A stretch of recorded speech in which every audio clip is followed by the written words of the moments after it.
Good morning, CHS. My name is Kaylee Hogger. And my name's Grace Filler. And now it's time for CHS Today.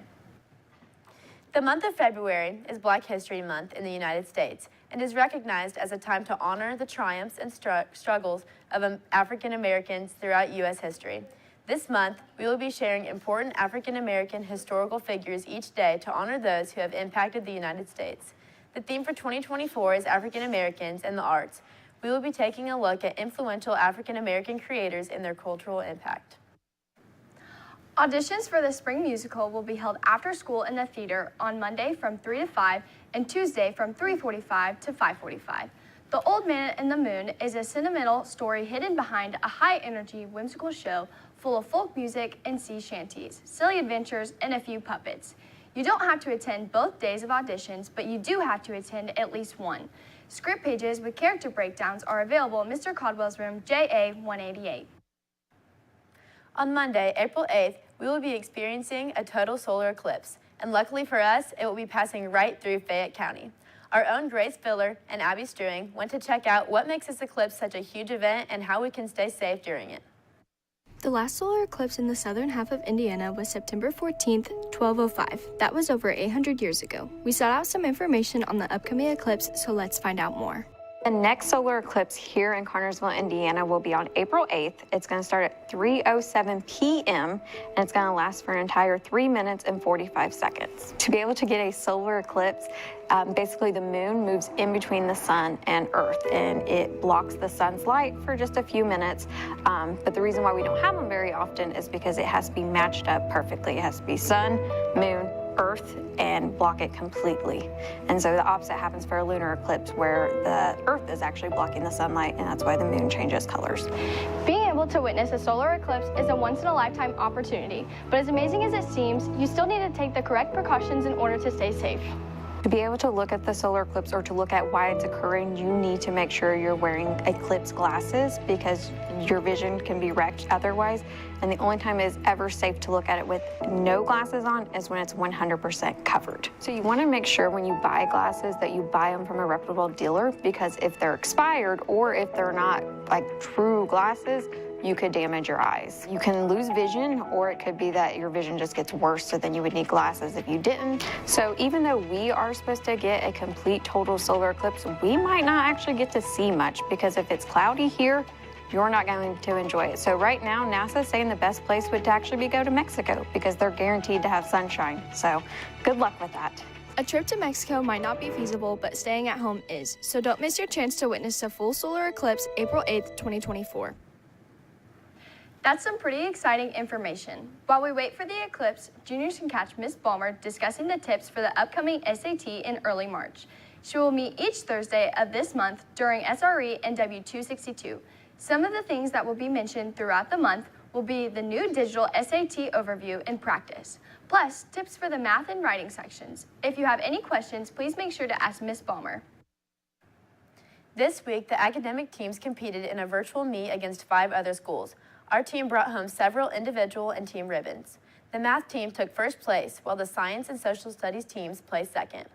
Our English team placed third, and fine arts took home fourth. The interdisciplinary team was sixth. Paula Amora placed first in social studies and second in science. Jaira Pfeiffer placed second in science, and India Smith placed third. Bailey Briscoe placed second in social studies, and Adam McIntyre placed first in English. In math, Carson Geesting placed first, and Mackenzie Williams and Daisy Bowling placed second. The teams will be back in action on the 13th when we host Centerville, Knightstown, and Lincoln. The meet will be in the Robert E. Wise Auditorium starting at 5:30. If you're in French or National Honor Society and in need of service hours, there is a service opportunity available on Tuesday, February the 13th. The academic teams are hosting an in-person meet and will need help keeping score of points, running errands, and helping other schools around our campus. The meet starts at 5:30 and will end around 8:30 after school. If you're interested, please sign up in the Google Doc posted on the Honor Society classroom by Tuesday. If you're an academic team member, this opportunity does not apply to you. If you took college comp in the fall, please stop by Mrs. Strauss's room before 3 today to pick up your portfolio. If it is not picked up by 3, your work will be disposed of. If you took 3D art during the first semester, Ms. Kane is asking that you pick up your clay projects. You'll have all of next week to get them, so please make sure to stop by room W184 if you have not done so already. Seniors, the prom theme for this year has not been set. If you would like to have any input on what the theme will be, please make sure to check your email. A Google form has been sent to you where you can vote on this year's theme. Please make sure to vote by the end of the day today.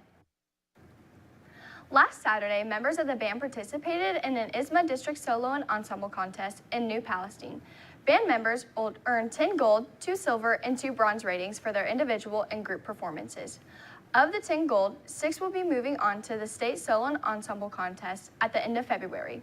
Congratulations to Mackenzie Williams, Ashley Sargent, Taryn Jefferson, Peyton Sherwood, Mia Ure, Taylor Barrett, Jayla Moore, and Elizabeth Hines. Ashley Sargent has also been selected to participate in the Indiana Bandmasters Association All-State Band. This is one of 2 of the top honors in the state and is one of 34 students selected out of 101 from around Indiana. The concert will be on March 10th at Purdue University. Congratulations, Ashley. The groundhog is coming out today. Do you think we'll have a longer winter, or will temperatures get warmer, Maddie? I don't know, Kaylee. We'll have to check that out in our 3-day forecast. But looking into the evening, it looks like it's going to be about 37 degrees and partly cloudy.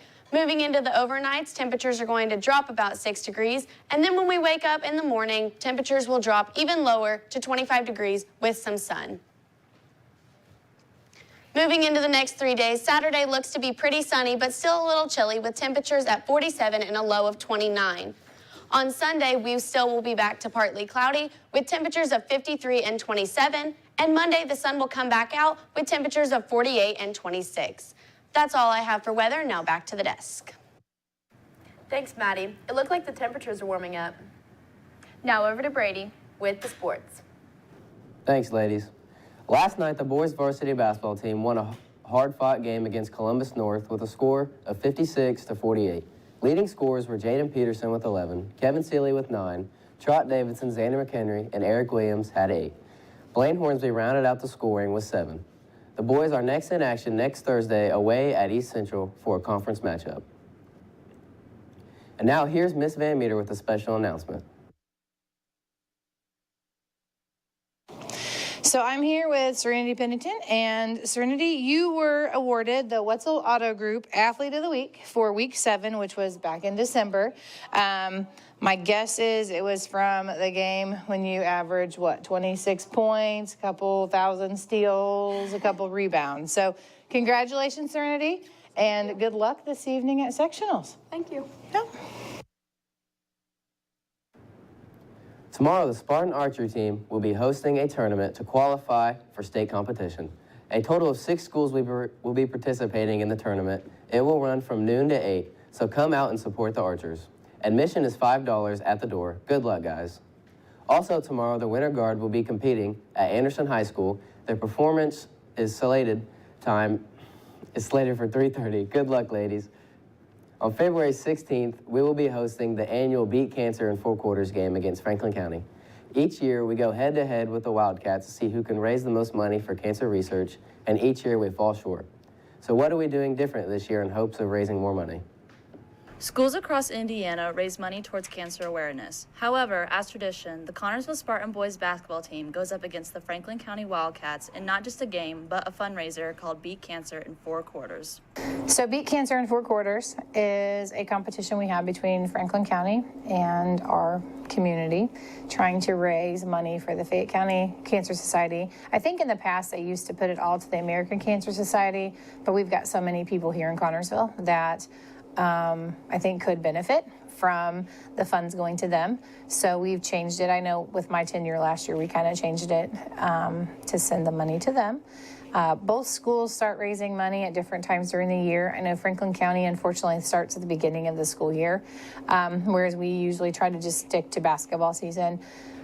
We do different activities. I know this year, Mrs. Combs and Mrs. Job are kind of in charge of that. They've been doing Chuck-a-Duck. The proceeds from that go there. Cookies.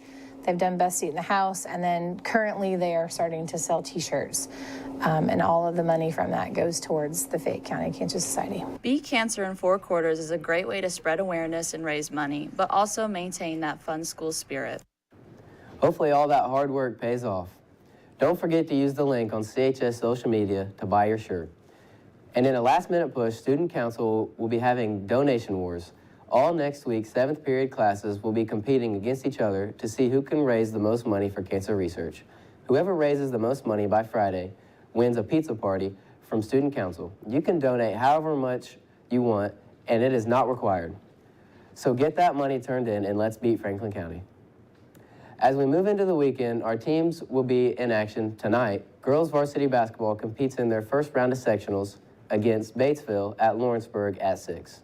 Tomorrow, Levi DeGroat will be competing in wrestling regionals at Richmond at 9. In the morning, girls swimming will continue. Sectional swims at 9 at New Palestine. Boys freshman basketball will play Oldenburg Academy at 10:30. And if the girls win tonight, they will play again tomorrow in the sectional championship at 7:30. That's all I have for sports. Now back to the desk for birthdays. Thanks, Brady. Birthdays for today are Carmen Brooks, Evan Clark, Alyssa Levins, and David Thumb. Birthdays for the weekend are Ashley McQueen, Autumn McQueen, Nate Price, Isabel Hodge, Brianna Moore, Kaiser DeHaven, Jaden Lewark, and Finnegan Smith. That's all we have for today. Again, my name is Kaylee Hogger. I'm Grace Filler. My name is Brady Cloyd. And my name is Maddie Hogger. And that's all for CHS Today.